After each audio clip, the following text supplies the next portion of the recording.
It's day one of knowing Ayurvedic medicinal plants. तो अब हम जानेंगे ये मॉडरेट ट्री के बारे में। इसको बोलते हैं कंचनार।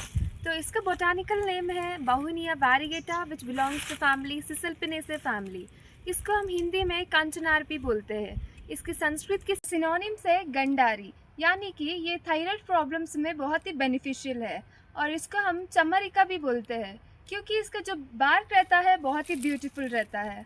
और इसके जो लीव्स रहते हैं उसको हम युग्म पत्र बोलते हैं क्योंकि इसका जो लीव्स रहते हैं उसको टिप में स्प्लिट हो जाता है, जिसकी वजह से हम युग्म पत्र बोलते हैं।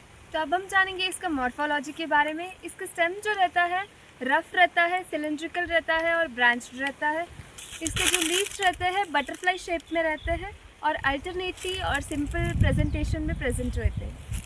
सो इसका रस पंचका होता है कषाय रस, लघु और रुक्ष गुण, शीत वीर्य बट कटु विपाका एंड हैविंग द कर्म ऑफ कफ एंड पित्त शामक। फुल पार्ट रहता है बार्क ऑफ स्टेम और फ्लावर्स, और इसका डोसेज रहता है 250 mg अगर हम बार्क का पाउडर यूज़ कर रहे हैं। मेनली इंडिकेटेड इन गंडमाला, that is cervical lymphadenitis, and other indications are Kushtagna, that is skin disorders, Krumigna, that is worm infestations, and Pittasra, that is heavy menstrual bleeding.